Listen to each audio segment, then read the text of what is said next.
สมาสัมพุทธพระองค์ทรงตรัสថា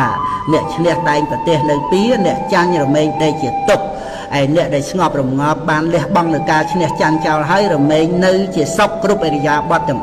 4កូនហើយបើអ្នកណាមកធ្វើឲ្យកូនខឹងក្រោធកូនអាចចោលបានក៏ចោលទៅឲ្យអភ័យបានក៏ឲ្យអភ័យទៅចិត្តកូននឹងបានសុបាយមិនខូចសុខភាពរបស់ចិត្តឡើយការគិតទៅពីរឿងសងសឹកគ្រាន់តែដើម្បីឲ្យអស់គំនុំដើម្បីឲ្យសមចិត្តនោះពេលខ្លះអាចឲ្យសមចិត្តនិងសុបាយចិត្តបានខ្លះប៉ុន្តែបានត្រឹមតែមួយពេលមួយរយៈតែប៉ុណ្ណោះពីព្រោះផលនៃការសងសឹកបាននោះនៅមានទៀតតែលើក្រោយនេះកាចសាហាវណាស់វាតាមមកឲ្យយើងមានទុក្ខខ្លាំងក្លាអាចរហូតអស់មួយជីវិតក៏បានដូចជាសងសឹកហើយត្រូវរត់គេច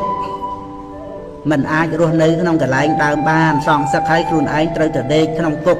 10ឆ្នាំ20ឆ្នាំឬរហូតអស់មួយជីវិតដូច្នេះមិនប្រសើរឡើយហើយត្រូវជាប់បាបកម្មពីវេរេនឹងគ្នាទៅជាតិក្រោយទៀតការដែលនឹងពន្លត់ភ្លើងគំនុំបាននោះ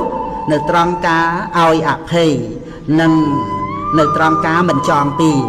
មិនមែននៅត្រង់ការចងពៀនោះទេព្រោះពៀវេរាត្រូវស្ងប់ដោយការមិនចងពៀជាពិតប្រាកដបើភ្លើងគំនុំនៅមិនទាន់រលត់ទេគឺមិនអាចរកសេចក្តីសុខស្ងប់ក្នុងជីវិតបានឡើយ